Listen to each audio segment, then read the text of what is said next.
Blink, blink, blink, blink. Hey, everyone. It is Sunshine. Welcome back to the Sober Witch Life, Sunshine's guide to a mystical recovery. Maybe I should change it to magical. I don't know. Who knows, right? Who knows? I'm always kind of shifting, changing, and growing. But welcome back. We have been talking for the last number of weeks about all of the different steps in the Witch's 13 Steps to Recovery. And so we're going to continue that. Last week, I fast forwarded all the way to step 13 because it was so, um, we'd like literally just done it, walked out of that. So this week, we are rewinding ourselves back and picking up where we had left off, which was with step 9. Right. And so we're going to be talking a little bit about step 9. And as always, I want to make sure that I'm starting with some story time here. And, you know, I kind of had a hard time with this one when I was thinking about and taking some of the notes down about what I wanted to share and talk about with you guys. Let me just make sure for some odd reason. Sometimes my mic is weird. So let me make sure that's picking up the right microphone. Cool. It is. Uh, so in the last step, step 8, I should say, not the last week, but the step 8, the one that comes before this, you would have been encouraged to make a list of persons, places, or things that you have crossed or done wrong to, right? Created some, for some people, some type of karmic debt, right? And if you're anything like me, and I think a lot of folks, you're going to realize that on there's going to be some shitty things that you realize that you've done, right? And you look back and you're like, oh shit, right? Fuck, I was not a pleasant, lovely, wonderful person all the time. Uh, but once again, if you're also like me, you may have already apologized. So I remember going back through and doing that kind of like inventory and making that list of persons, places, and things, and realizing so many of these folks I had already had conversations with, relatively quick, soon after it happened. It was a um habit I'd created a long time ago, even before I'd, been so deep or heavy into my addiction. Um, and then you may also have realized, which was something that I think I mentioned during the conversation we talked about step 8, that you may also have realized that you betrayed yourself a lot, right? Um, and that was a lot of what I realized, that I'd betrayed myself. I had deprioritized myself. I put myself last or second to last, or, maybe just to not be last, that kind of stuff.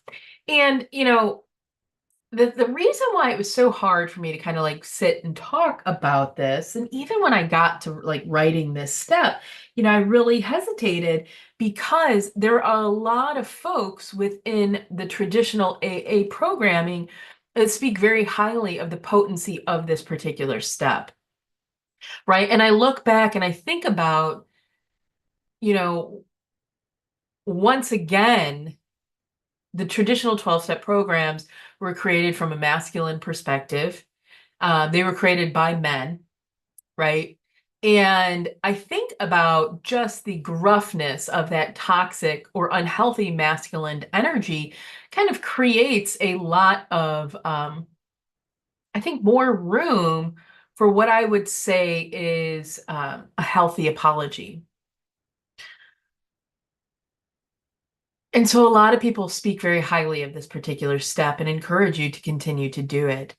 Um, and I remember talking with folks at the tables, originally. I remember talking to my sponsors. I remember even talking to some women, about this and how, and even my therapist, about how hard this step was for me, because a lot of the times and the scenes or the scenarios that I had not engaged my habit of apologizing already, um, were really traumatic experiences for me, you know?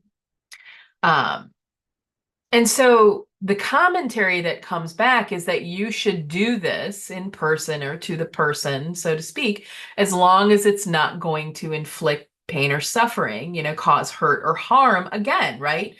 And like I think about this often. I think about often how an apology or an amend is for the individual on, this side. But yet the traditional program will talk about the healing that comes. They like overemphasize very much so the healing that comes when both parties are able to like when the one says I'm sorry and the other one is able to forgive and what this does. Right. And I think these are all best case scenarios, right? We're thinking about like maybe a father that was always late, to pick their kid up from, baseball practice or, football or cheerleading or something of that nature, because they were always just always running late. And it was because they were always like nursing a hangover, so to speak, and just life was slower. And so they apologized for that. And, okay. And I can see and accept and understand that. But the hard place that I have with this is even in this particular example, you don't always know and understand what you may be bringing up for the other person, what layers or complexities, right? And so, especially for me, as a witch, as somebody that has really strong psychic abilities, I could feel the tenderness in situations, either within myself or within the others. And so there were some really hard times. I had a really, really hard time with this. Um, because I could feel, see, witness, and experience the reopening of a lot of wounds, right? Or the anguish or the suffering of like going through and making amends and what that would do. And so I sat really hard and long when I wrote this one. And I do believe in the releasing of the shame and the guilt, right? I believe that that is a really, really, really big part. But I don't think that making these amends in person is the only potential way. So I'll say the step that we are written within the 13 steps for the which is recovery, is to do spell work, right? You can go ahead and make any apologies or amends that you want to do in person. I will never, I will trust that you're going to know and understand when that feels right for you and the other individual, right? And you'll feel energetically, you'll feel how that's like the appropriate place. And even now, today, when I, do something that I'm, raise my voice or set off or whatever, like I'm quick to still apologize, right? So step 9 is I've made amends through intentional spell work conducted on behalf of the person, place, or thing, right? So in other words, we're using the power of magic and of spell and of ritual or however you conduct your own magic, all that magical working in order to make those amends. I knew there had to be another way. I looked back, and I'll share from a very personal perspective. I looked back and I started to realize so many of those amends that I would needed to have made in like from childhood touched way too close to so much of my own personal trauma. Yeah, I needed another way.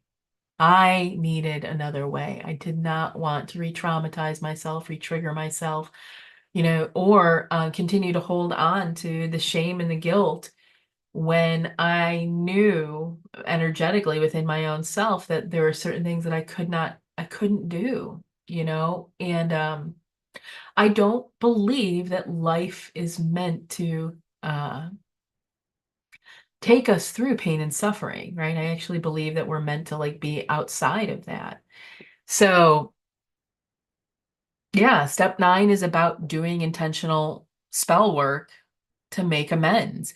So why am I sharing all of this with you? It's part of the 13 steps, but this could be one of the places that you fucked up before, right? Like if you are on this path or venturing down this path for the second, third, fourth, fifth, however many times it is, right? Maybe it's even your first time. Like this one could have frightened you if you went down the 12-step traditional 12-step program, right? This is one that you may have fucked up with before. This may be the one that appeared to be too hard and you said, I'm not going to go down that path, right? I'm not going to go down that path because the reality is this may have been one that started to invoke deeply rooted trauma in you.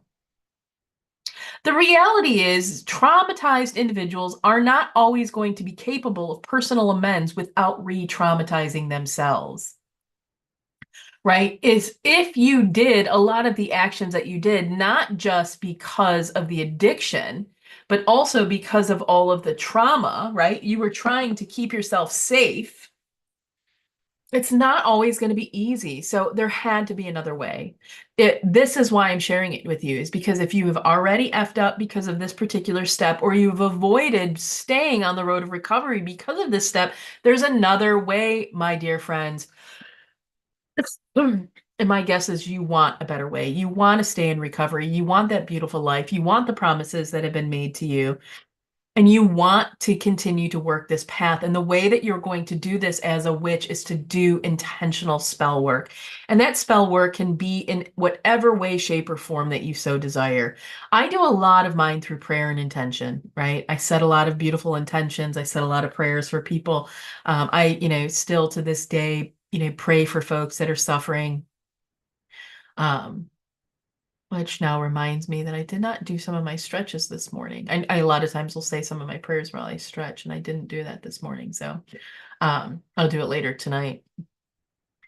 But you want a better way. And this particular step 9 is going to be introducing this better way. It's going to give you a different option. It's going to give you a way to release that shame and guilt that you may be still feeling and experiencing without going down the path of re-traumatizing yourself or instilling more shame and more guilt. Right? So you might be asking yourself, what are a couple of different ways? Like I said, the prayers and the intentions. You can do spell jars are really beautiful. Healing spells are really beautiful. Spells for prosperity, for health, for abundance, right? For the other individuals. You can have conversations between yourself and, their higher self, asking for that forgiveness, saying that you're sorry, right? The reality is the human experience is not always willing, ready to accept an apology or an amend. There are other ways. There are absolutely other ways. I believe even some of what I've listed before and talked to people is making donations, in their name, on their behalf, um, can be a way. Sharing something of theirs that's important. There are ways to make amends and to release that guilt and shame beyond just a literal person to person apology or an amend, because reality is it can be difficult. So that being said, my dear friends, I know I've done a handful of these. I know I continue to do this. I continue to pray for people, even when they've wronged me, right? Um, I do, because I believe the world is a better place when we are raising the vibrations across the board, when we're doing spell work and magic to better us as humans. I think we all benefit. So that being said, my dear friends, please, if you've got any other ideas, thoughts, or recommendation, you can always reach out. If you're watching this live or on YouTube, you can drop it into the comments. But until next time, much love from me to all of you.